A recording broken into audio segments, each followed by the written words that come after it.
ಜೀನಾಗೆ ಸಂಪಾದಕತ್ವದಲ್ಲಿ ಜಿಎನ್ಎಸ್ news ಸಾಗರ ಸುತ್ತದ ಆಚೆ ಈಚೆ ಬುಧವಾರದ news ಅಪ್ಡೇಟ್ಗೆ ತಮಗೆ ಸ್ವಾಗತ.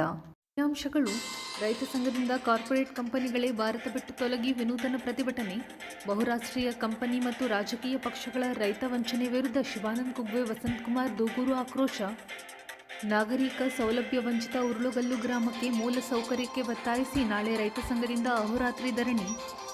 ನಮ್ಮದೇ ರಿಜಿಸ್ಟರ್ಡ್ ಮಾರಿಕಾಂಬಾ ಸಮಿತಿ ನ್ಯಾಯಾಲಯದ ಸೂಚನೆ ಪಾಲಿಸಿ ಸರ್ವ ಸದಸ್ಯರ ಸಭೆ ಕರೆದು ಚುನಾವಣೆ ದಿನಾಂಕ ಘೋಷಣೆ ಮಾಡಿ ಎಂದ ಗುರು ನಾಗರಾಜ್ ಪ್ರವೀಣ್. ಈಗ ಸುದ್ದಿಯ ವಿವರ.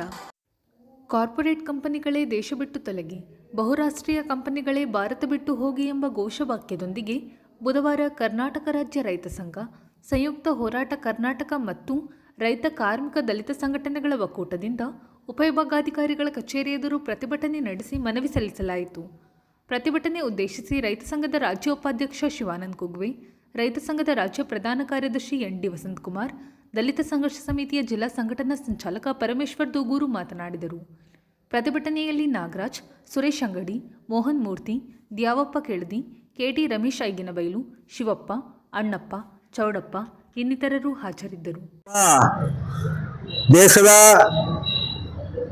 ಕಳೆದ 30 ವರ್ಷಗಳ ಹಿಂದೆ ಏನು ನಮ್ಮ ಖಾಸಗೀಕರಣ, ಉದಾರೀಕರಣ ಮತ್ತು ಜಾಗತೀಕರಣದ ಪ್ರಭಾವ ಏನಾಯ್ತಲ್ಲ, ಅದರ ಒಂದು ಪರಿಣಾಮದಲ್ಲಿ ಇವತ್ತು ಇಡೀ ದೇಶದಲ್ಲಿ ಬಹುರಾಷ್ಟ್ರೀಯ ಕಂಪನಿಗಳು ಮತ್ತು ಕಾರ್ಪೊರೇಟ್ ಕಂಪನಿಗಳು ನಮ್ಮ ಎಲ್ಲ ಕ್ಷೇತ್ರಗಳನ್ನ ಇವತ್ತು ಆಕ್ರಮಿಸಿಕೊಡ್ತಾ ಇದ್ದಾವೆ.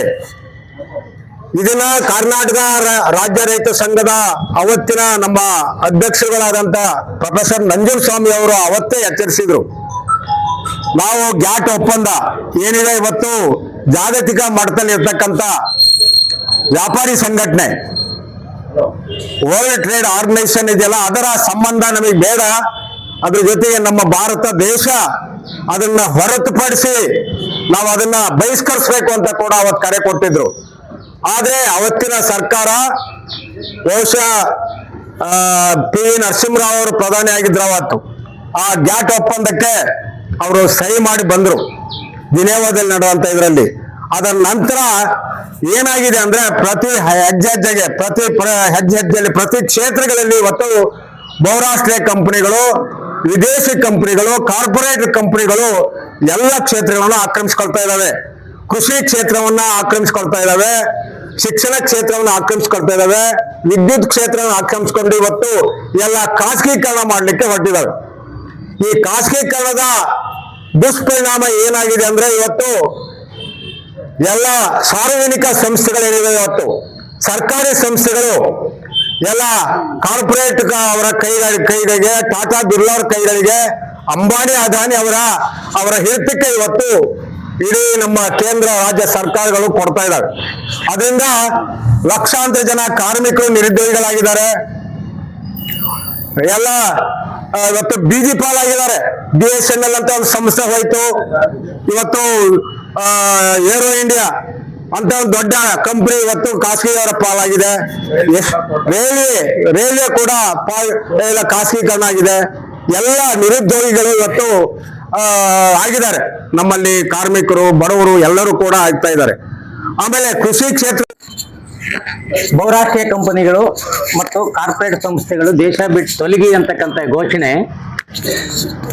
ಕ್ವಿಟ್ ಇಂಡಿಯಾ ಚಳವಳಿಯ ನಂತರ ಬಹುದೊಡ್ಡ ಆಂದೋಲನ ಇದು.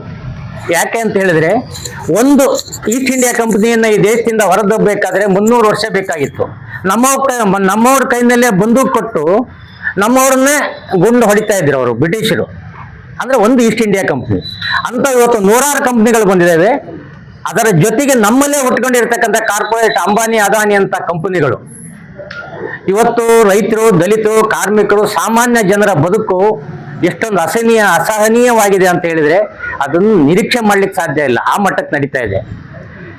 ನಮಗೆ ಒಬ್ಬ ಸಾಮಾನ್ಯ ದಲಿತನಿಗೋ, ಒಬ್ಬ ಭೂ ರೈತನಿಗೋ ಅಥವಾ ಒಂದು ಮನೆ ಇಲ್ಲದೆ ಇರೋ ನಿವೇಶನ ಕೊಡಕ್ಕೆ 20-30 ಅಗಲದ ಸೈಟ್ ಕೊಡ್ಲಿಕ್ಕೆ ಸಾವಿರಾರು ಕಾನೂನು ಅಡ್ಡಿ ಬರುತ್ತೆ. ಆದ್ರೆ ಅದೇ ಬಹುರಾಷ್ಟ್ರೀಯ ಕಂಪನಿಗಳು, ಕಾರ್ಪೊರೇಟ್ ಸಂಸ್ಥೆಗಳು 100 ಎಕರೆ, 1000 ಎಕರೆ ತಗೊಳ್ಳಿಕ್ಕೆ ಯಾವ ಕಾನೂನಿನ ಅಡ್ಡಿನೂ ಈ ದೇಶದಲ್ಲಿ ಇಲ್ಲ.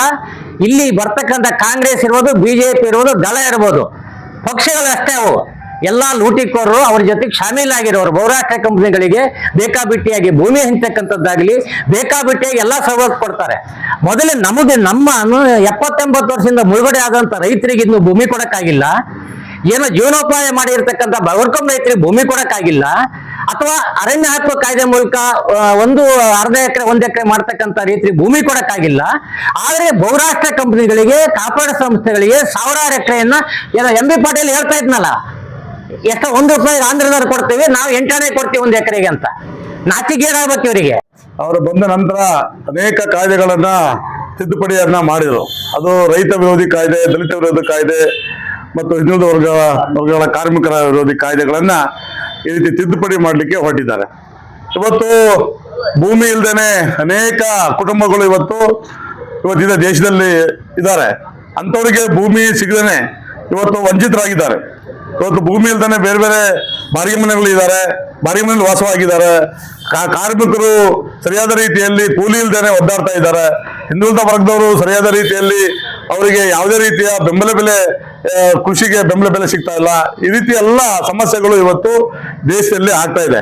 ಆದ್ರೆ ಇವತ್ತು ಸರ್ಕಾರ ಈ ಏನು ಪ್ರಜಾಪ್ರಭುತ್ವ ವ್ಯವಸ್ಥೆಯಲ್ಲಿ, ಸಂವಿಧಾನದ ವ್ಯವಸ್ಥೆಯಲ್ಲಿ ಇವರು ಜನರ ಮತವನ್ನು ತೆಗೆದುಕೊಂಡು ಜನರ ಕೊಟ್ಟಂತ ಮತದಲ್ಲಿ ಆಯ್ಕೆಯಾದಂತ ಈ ಜನಪ್ರತಿನಿಧಿಗಳು ಈ ಜನರಿಗೆ ಕೊಡ್ತಕ್ಕಂತ ಸವಲತ್ತುಗಳನ್ನ ಕೊಡದೇನೆ ಬಹುರಾಷ್ಟ್ರೀಯ ಕಂಪನಿಗಳಿಗೆ ಏನು ಈ ಕಾರ್ಪೊರೇಟ್ ವಲಯ ಇರ್ತಕ್ಕಂಥ ಅವರಿಗೆ ಇವತ್ತು ಭೂಮಿಯನ್ನ ಕೊಡ್ಲಿಕ್ಕೆ ಹೊರಟಿದ್ದಾರೆ. ಇದು ಖಂಡನೀಯ. ಈ ಭೂಮಿ ಯಾವತ್ತೂ ಕೂಡ ನಮ್ಮ ರೈತರು ಏನು ಬೆಳೀತಕ್ಕಂಥ ದವಸ ಧಾನ್ಯಗಳು ಮತ್ತು ಏನು ಬೆಳೆ ಇದೆ, ಭತ್ತ, ಇತರೆ ಬೆಳೆಗಳೇನಿದ್ದಾವೆ, ಕೃಷಿ ಮಾಡುವಂತ ಭೂಮಿಯನ್ನ ಇವತ್ತು ನಾವೆಲ್ಲರೂ ಕೂಡ ಉಳಿಸ್ಕೊಳ್ಬೇಕಾಗಿದೆ. ಇಲ್ಲ ಅಂತ ಹೇಳಿದ್ರೆ ಸರ್ಕಾರಗಳು ರೈತರ ಭೂಮಿಯನ್ನ ಕಸಿಕೊಡ್ತಾರೆ. ಮುಂದಿನ ದಿನಗಳಲ್ಲಿ ಯಾರು ಕೂಡ ಭೂಮಿಯ ಮಾಡಂಗಿಲ್ಲ, ಬೆಳೆ ಮಾಡಂಗಿಲ್ಲ. ಯಾರು ಕೂಡ ಇಲ್ಲಿ ಬೆಳೀತಕ್ಕಂಥ ಬೆಳೆಯನ್ನು ಕೂಡ ಸರಿಯಾದ ರೀತಿಯಲ್ಲಿ ಸರ್ಕಾರಗಳು ಅದನ್ನ ಉಪಯೋಗಿಸಿಕೊಳ್ಳದೇ ಈ ರೀತಿಯಾದ ವ್ಯವಸ್ಥೆಯನ್ನ ಮಾಡಲಿಕ್ಕೆ ಹೊರಟಿದ್ದಾರೆ. ನಿಮ್ಗೆ ಗೊತ್ತಿದ್ದ ಹಾಗೆ ಕಾಯ್ದೆಗಳು ಈಗಾಗಲೇ ರೈತರ ವಿರುದ್ಧ ಕಾಯ್ದೆ ವಿರುದ್ಧ ಹೋರಾಟಗಳು ನಡೀತು, ದೇಶಾದ್ಯಂತ ಹೋರಾಟಗಳು ನಡೀತು. ಆದರೂ ಸಹಿತ ಕೇಂದ್ರ ಸರ್ಕಾರ ಅದಕ್ಕೆ ಮನ್ನಣೆ ಕೊಡದೇನೆ ಇವತ್ತು ಆ ಕಾಯ್ದೆಗಳನ್ನ ಹಾಗೆ ಇಟ್ಕೊಂಡಿದ್ದಾರೆ. ರೈತರಿಗೆ ಕಂಡೋರಿಸ್ತಕ್ಕಂಥ ನೀತಿಯನ್ನ ಕೇಂದ್ರ ಸರ್ಕಾರ ಮತ್ತು ರಾಜ್ಯ ಸರ್ಕಾರಗಳು ಈ ರೀತಿ ಮಾಡ್ತಾ ಇದೆ. ಇವತ್ತು ನೋಡ್ತಾ ಇದ್ರಿ, ಇವತ್ತು ಏನು ಈ ಲೇಔಟ್ ಮಾಡ್ತಕ್ಕಂಥ ದಂಧೆ ಇವತ್ತು ಶುರುವಾಗಿದೆ. ಇವತ್ತು ಲೇಔಟ್ ಹೇಗೆಂದು ಮೊದಲೆಲ್ಲ ನೋಡ್ತಾ ಇದ್ದೀವಿ, ಸಾಗರದ ಅಥವಾ ಶಿವಮೊಗ್ಗದ ಟೌನ್ ನಲ್ಲಿ ಎಲ್ಲರೂ ಭೂಮಿ ಇದ್ರೆ ಲೇಔಟ್ ಅನ್ನ ಮಾಡ್ತಾ ಇದ್ರು. ಈಗ ಹಳ್ಳಿಯಲ್ಲೆಲ್ಲ ಲೇಔಟ್ಗಳನ್ನ ಮಾಡಕ್ ಹೊರಟಿದ್ದಾರೆ. ಇದಕ್ಕೆ ಯಾಕೆ ಸರ್ಕಾರ ಒತ್ತು ಕೊಡ್ತದೆ ಗೊತ್ತಿಲ್ಲ. ಕೃಷಿ ಭೂಮಿಯನ್ನ ಇವತ್ತು ಲೇಔಟ್ ಮಾಡ್ಲಿಕ್ಕೆ ಇವತ್ತು ಹೊರಟಿದ್ದಾರೆ. ಇವತ್ತು ನೀವು ಸಾಗರ ತುಂಬಾ ನೋಡಿ, ಇವತ್ತು ಈ ಕಡೆ ಪಕ್ಕದಲ್ಲಿ ಲಿಂಗದಲ್ಲಿ, ಈ ಕಡೆ ಉಳ್ಳೂರು, ಬಾಳೆಗುಂಡಿ, ಇದ್ರೆಲ್ಲ ಅಕ್ಕಪಕ್ಕದ ಊರುಗಳಲ್ಲಿ, ಹಳ್ಳಿಗಳಲ್ಲಿ ಇವತ್ತು ಲೇಔಟ್ಗಳನ್ನ ಮಾಡ್ತಾ ಇದ್ದಾರೆ. ಕೃಷಿ ಭೂಮಿಯನ್ನ ತೆಗೆದುಕೊಂಡು ಆ ಕೃಷಿ ಭೂಮಿಯನ್ನ ತಗೊಳ್ಕೊಳ್ಳೋದು ಯಾರಪ್ಪ ಅಂತ ಹೇಳಿದ್ರೆ ಎಲ್ಲ ಈ ರೀತಿ ಅಕ್ರಮವಾಗಿ ಹಣವನ್ನ ಮಾಡಿದಂತವ್ರು. ಸಾಗರ ತಾಲೂಕಿನ ಉರುಳುಗಲ್ಲು ಗ್ರಾಮಕ್ಕೆ ಮೂಲಭೂತ ಸೌಲಭ್ಯ ಕಲ್ಪಿಸುವಂತೆ ಒತ್ತಾಯಿಸಿ ಆಗಸ್ಟ್ 14ರಂದು ಸಂಜೆ 4:30ಕ್ಕೆ ಕರ್ನಾಟಕ ರಾಜ್ಯ ರೈತ ಸಂಘ ಮತ್ತು ಹಸಿರು ಸೇನೆ ವತಿಯಿಂದ ನಗರಸಭೆ ಆವರಣದ ಗಾಂಧಿ ಪ್ರತಿಮೆ ಎದುರು ಅಹೋರಾತ್ರಿ ಪ್ರತಿಭಟನೆ ಹಮ್ಮಿಕೊಳ್ಳಲಾಗಿದೆ ಎಂದು ಜಿಲ್ಲಾಧ್ಯಕ್ಷ ದಿನೇಶ್ ಶಿರವಾಳ ತಿಳಿಸಿದ್ದಾರೆ. ಈ ಸಂದರ್ಭದಲ್ಲಿ ರಮೇಶ್ ಕೆಳದಿ, ಡಾಕ್ಟರ್ ರಾಮಚಂದ್ರಪ್ಪ ಹಾಜರಿದ್ದರು. ಏನು ಶಿವಮೊಗ್ಗ ಜಿಲ್ಲೆ ಸಾಗರ ತಾಲೂಕು ಮಾರಂಗಿ ಹೋಬಳಿಯ ಬಾನ್ಕುಳಿ ಗ್ರಾಮ ಪಂಚಾಯಿತಿ ವ್ಯಾಪ್ತಿಯಲ್ಲಿ ಉರುಳುಗಲ್ಲು ಮತ್ತು ಇನ್ನಿತರೆ ಮಜರೆ ಗ್ರಾಮಗಳು ಸುಮಾರು 6.5 ದಶಕಗಳಿಂದ ಮೂಲ ಸೌಕರ್ಯದಿಂದ ವಂಚಿತರಾಗಿರ್ತಕ್ಕಂಥ ನೂರಾರು ಕುಟುಂಬಗಳು ಅನೇಕ ಸರ್ಕಾರಗಳಿಗೆ ಇಲ್ಲಿವರೆಗೂ ಮನವಿ ಕೊಟ್ಟು ಬೇಸತ್ತು ನಮಗೂ ಸ್ವಾತಂತ್ರ್ಯ ಕೊಡಿ ಅಂಥೇಳಿ ಕೇಳ್ತಾ ಇದ್ದಾರೆ. ಆ ನಿಟ್ಟಿನಲ್ಲಿ ಕರ್ನಾಟಕ ರಾಜ್ಯ ರೈತ ಸಂಘ ಶಿವಮೊಗ್ಗ ಜಿಲ್ಲೆ ನಾಳೆ ದಿನ ಅಂದರೆ 14/8/2025 ಸಂಜೆ 5 ಗಂಟೆಗೆ ಸಾಗರದ ನಗರಸಭೆ ಆವರಣದಲ್ಲಿನ ಗಾಂಧಿ ಪ್ರತಿಮೆಯ ಎದುರು ಧರಣಿ ಸತ್ಯಾಗ್ರಹವನ್ನು, ಅಹೋರಾತ್ರಿ ಧರಣಿ ಸತ್ಯಾಗ್ರಹವನ್ನು ಹಮ್ಮಿಕೊಂಡಿದೆ. ಕಾರಣ ಇಷ್ಟೇ, ನಮಗೂ ಸ್ವಾತಂತ್ರ್ಯ ಕೊಡಿ.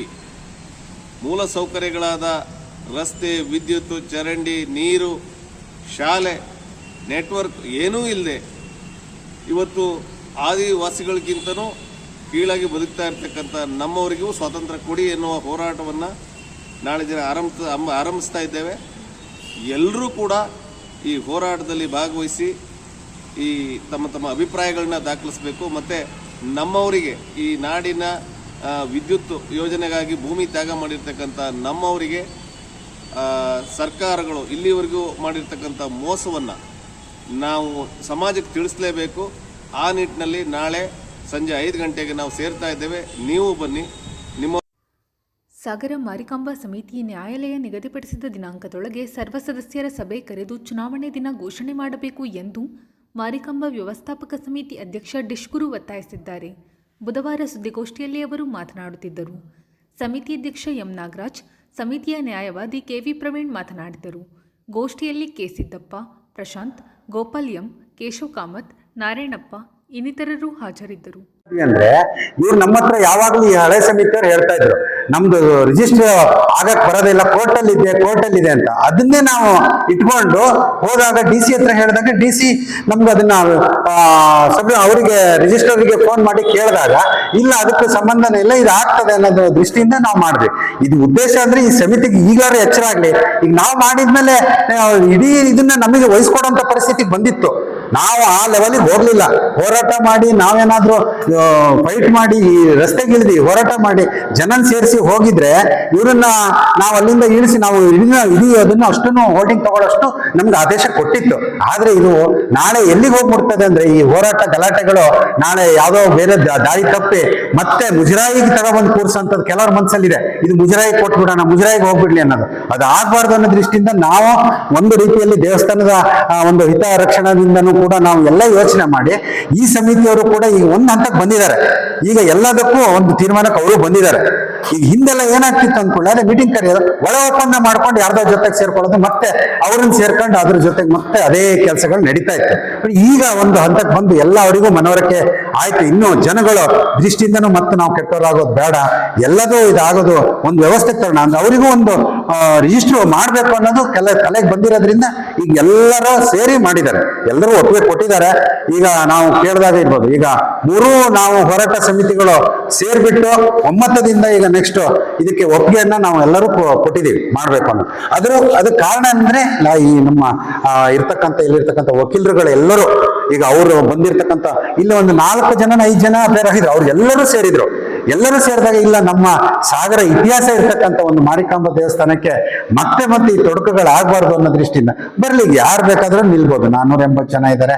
ಈಗ ಅವರೇ ಸಮಿತಿಯಲ್ಲಿ ಇರ್ತಕ್ಕಂಥವ್ರು ನಿಲ್ಲಿ, ಅವ್ರು ಒಳ್ಳೆ ಕೆಲಸ ಮಾಡಿದ್ರೆ ಅವರು ಗೆದ್ದು ಬರ್ತಾರೆ. ಯಾರಾದ್ರೂ ಅವರು ಆಕಾಂಕ್ಷಿಗಳಿದ್ದು ನೆಕ್ಸ್ಟ್ ಗೆದ್ದು ಬಂದು ದೇವಸ್ಥಾನದ ಮಾಡ್ಲಿ ಕೆಲಸಗಳು ಮಾಡ್ತಾ ಬಂದಿದ್ದಾರೆ. ಮಾಡ್ಲಿಲ್ಲ ಅಂತ ನಾನು ಹೇಳಿಲ್ಲ, ಮಾಡಿದ್ದು ಪಾರದರ್ಶಕವಾಗಿರ್ಬೇಕು. ಯಾವತ್ತು ಒಂದು ಟೆಂಡರ್ ಪ್ರೋಸೆಸ್ ಇರ್ಬೋದು, ಕರೆದಿರ್ತಕ್ಕಂಥ ಒಂಥರ ಇದು ಏನಂದ್ರೆ ಕೆಲವ್ರು ಯಾರಿಗೋ ಗೊತ್ತಾರ, ಅಲ್ಲಿ ಸಮಿತಿಲಿ ಇರ್ತಕ್ಕಂಥವ್ರಿಗೆ ಗೊತ್ತಿರಲ್ಲ ವಿಷಯಗಳು.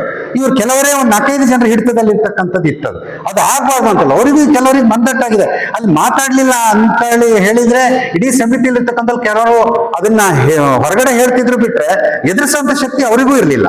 ಮಾಡ್ತೇವೆ. ಪತ್ರಕರ್ತ ಬಂಧುಗಳೇ, ಸಾಗರದ ಮಾರಿಕಾಂಬಾ ದೇವಸ್ಥಾನದ ಬಗ್ಗೆ ಒಂದು ಇದಿತ್ತು, ಎಲ್ಲ ಅಮ್ಮನ ಮಕ್ಕಳು ಅಂತ ಹೇಳಿ. ಯಾರು ಬಂದ್ರು ಹೇಳದಷ್ಟೇ ಬಂದ್ಮೇಲೆ ಅದೇ ತರ ಈ ಸಮಿತಿ ಕೂಡ 2012ರಿಂದ ಅದೇ ತರ ಆಡಳಿತ ನಡೆಸ್ತಾ ಬಂದ್ರು. ಜನರಲ್ ಬಾಡಿ ಮಾಡೋದು, ಗಲಾಟೆ ಎಬ್ಸೋದು, ಎದ್ದು ಹೋಗ್ಬಿಡೋದು. ಈ ಸಂಬಂಧಪಟ್ಟಂತೆ ಗುರುವಾರ ಹೇಳಿದ್ರು, ನಾವು ಇದನ್ನ ಒಂದು ಶಾಸನಬದ್ಧ ಚೌಕಟ್ಟು ತರಬೇಕು ಅಂತ ಹೇಳಿ ಅದನ್ನ ರಿಜಿಸ್ಟರ್ ಮಾಡಿಸಿ ಸೊಸೈಟಿ ರಿಜಿಸ್ಟ್ರೇಷನ್ ಕಡೆ ಹೈಕೋರ್ಟಿಗೆ ಹೋದಾಗ ಹೈಕೋರ್ಟ್ ಹೇಳ್ತು DC ಅವರು ಈ ಜಾತ್ರೆ ಸೂಪರ್ವಿಷನ್ ನೋಡ್ಕೋಬೇಕು ಅಂತ ಹೇಳಿ DC ಗೆ ಆರ್ಡರ್ ಮಾಡ್ತು. ಮಾಡಿದ ಕೂಡಲೇ ಜಾತ್ರೆ ಬಂತು. ಅವ್ರು ಹೋಗಿ ಆದೇಶಕ್ಕೆ ರಿಟ್ ಅಪೀಲ್ ಹಾಕಿ ತಡೆ ತಗೊಬಂದ್ರು. ನಾವು ಅಲ್ಲೂ ಕೂಡ ರಿಟ್ ಅಪೀಲ್ ಅಲ್ಲೂ ಕೂಡ ನಾವು ಮೂವ್ ಮಾಡ್ತಿದ್ವಿ. ಆದ್ರೆ ಜಾತ್ರೆ ಪ್ರಾರಂಭ ಆಗಿದೆ, ಊರಿನ ಜಾತ್ರೆ ನಮ್ಮಿಂದಾಗಿ ಕೆಟ್ಟ ಹೆಸರು ಬರಬಾರ್ದು ಅಂತ ಹೇಳಿ ಮುಂದುವರಿಸಿದ್ವಿ. ಮತ್ತೆ ಹೈಕೋರ್ಟ್ ಒಂದು ಆದೇಶ ಮಾಡ್ತು, ಇಲ್ಲ ನೀವು ಆಲ್ರೆಡಿ ಒಂದು ಸ್ಕೀಮ್ ಸೂಟ್ ಅನ್ನು ಪೆಂಡಿಂಗ್ ಇತ್ತು ಡಿಸ್ಟ್ರಿಕ್ಟ್ ಕೋರ್ಟ್ ಅಲ್ಲಿ. ಸ್ಕೀಮ್ ಸೂಟ್ ಏನು ಅಂದ್ರೆ ದಾವಾ ಐತಿ, ಪೆಂಡಿಂಗ್ ಐತಿ ಅನ್ನೋದು ಕೇಸ್ ನಡೆಸೋದು, ಇಲ್ಲಿ ಜನರ ಬಡಿ ಮುಂದೆ ಹಾಕೋದು ನೆಪ ಹೇಳ್ತಾ ಇದ್ರು. ಆ ಸ್ಕೀಮ್ ಸೂಟ್ ಅಲ್ಲಿ ನಾವು ಅಪಿಯರ್ ಆಗ್ಬಿಟ್ಟು ಮಾರಿಕಾಂಬಾ ವ್ಯವಸ್ಥಾಪಕ ಸೇವಾ ಸಮಿತಿ ರಿಜಿಸ್ಟರ್ ಆಗಿ ಮತ್ತು ಇಂಡಿವಿಜುವಲ್ ಆಗಿ ಅಪಿಯರ್ ಆಗಿ ನಮ್ಮ ಏನು ರಿಜಿಸ್ಟ್ರೇಷನ್ ಬೈಲಾದಲ್ಲಿ ಸೊಸೈಟಿ ರಿಜಿಸ್ಟ್ರೇಷನ್ ಕೆಳಗಡೆ ಮಾಡಿದ್ವಿ ಆ ಅಂಶಗಳನ್ನು ಇದಕ್ಕೆ ಸೇರ್ಸಕ್ಕೆ ಒಪ್ಪಿಗೆ ಇದ್ರೆ ನಾವು ಈ ಸ್ಕೀಮ್ ಸೂಟ್ ಪಬ್ಲಿಕ್ ಟ್ರಸ್ಟ್ ಮಾಡ್ಲಿಕ್ಕೆ ಒಪ್ಪಿಗೆ ಇದೆ ಅಂತ ಹೇಳಿದ್ವಿ. ಅಂತ ನಮ್ಮ ಬೈಲಾದಲ್ಲಿ ನಮ್ಮ ಅಂಶಗಳ ತಿದ್ದುಪಡಿಗೆ ಎದುರುಗಡೆ ಏನು ಅರ್ಜಿದಾರಿದ್ದಾರೆ ಸ್ವಾಗತವನ್ನು ಕೊಡ್ತಾ ಈ ದಿನ ಪತ್ರಿಕಾಗೋಷ್ಠಿಯನ್ನು ಕರೆದ ಉದ್ದೇಶ, ನಾವು ಹಲವಾರು ವರ್ಷಗಳಿಂದ ಮಾರಿಕಂಬ ಪ್ರಶಾಂತ್ ಇಲ್ಲಿ ವೇದಿಕೆ ಮೇಲೆ ಪ್ರಶಾಂತ್ ಇದ್ದಾರೆ, ನಮ್ಮ ವಕೀಲರಾದ ಪ್ರವೀಣ್ ಅವರಿದ್ದಾರೆ, ಎಂ ನಾಗರಾಜ್ ಅವರಿದ್ದಾರೆ, ಗೋಪಿನ್ ಅವರಿದ್ದಾರೆ, ನಾರಾಯಣ ಅವರಿದ್ದಾರೆ, ಕೇಶವ್ ಕಾಮತ್ ಇದ್ದಾರೆ ವೇದಿಕೆ ಮೇಲೆ. ಇಲ್ಲಿ ಹಲವಾರು ವರ್ಷಗಳಿಂದ ಮಾರಿಕಂಬ ವ್ಯವಸ್ಥಾಪಕ ಸಮಿತಿ ಜೊತೆಗೆ ನಾವು ಹೋರಾಟವನ್ನು ಮಾಡಿಕೊಂಡು ಯಾವ ಉದ್ದೇಶ ಅಂದರೆ ಅದೊಂದು ರಿಜಿಸ್ಟ್ರೇಷನ್ ಅಡಿಯಲ್ಲಿ ತರುವ ಉದ್ದೇಶದಿಂದ ಮಾಡ್ಕೊಳ್ತಾ ಬಂದ್ವಿ ಹಲವಾರು ವರ್ಷಗಳಿಂದ. ತದನಂತರ ಅದಕ್ಕೊಂದು ಪ್ರಯತ್ನವನ್ನು ಪಟ್ವಿ, ಅದು ಒಟ್ಟಾಗಬೇಕು ಅನ್ನೋದಕ್ಕೋಸ್ಕರ 3 ಜನರು ಕೂತ್ಕೊಂಡು ಮೀಟಿಂಗು ಮಾಡಿದ್ವಿ, ತೊಂದರೆ ಆಗಿಲ್ಲ. ಕಡೆಗೆ ನಾವೇನೋ ಮುಖಾಂತರ ನಾವೇನು ಮಾಡಿದ್ವಿ, DC ಅವ್ರ ಹತ್ರ ಹೋದಾಗ ನಾವು ರಿಜಿಸ್ಟ್ರೇಷನ್ ಕಂಪ್ಲೇಂಟ್ ಮಾಡಕ್ಕೆ ಹೋದ್ವಿ ಮಾರಿಕಂಬ ವ್ಯವಸ್ಥಾಪಕ ಸಮಿತಿಯ ವಿರುದ್ಧವಾಗಿ. ಆವಾಗ DC ಅವರು ನಿಮ್ದು ರಿಜಿಸ್ಟ್ರೇಷನ್ ನಂಬರ್ ತರ್ರಿ ಅಂದರು. ಆವಾಗ ರಿಜಿಸ್ಟ್ರೇಷನ್ ನಂಬರು ನಮ್ಮ ಹತ್ರ ಇಲ್ಲಿ ಆಗಿಲ್ಲ, ರಿಜಿಸ್ಟ್ರೇಷನ್ ಆಗಿಲ್ಲ ಅಂದ್ರು. ಯಾಕೆ ಆಗಿಲ್ಲ ಅಂದ್ರು. ಇಲ್ಲ ಇದು ಬುಧವಾರದ ಸಮಗ್ರ ಸುದ್ದಿ. ನಿರಂತರ ಸುದ್ದಿಗಾಗಿ ನೋಡ್ತಾ ಇರಿ GNS ನ್ಯೂಸ್. ನಮಸ್ಕಾರ.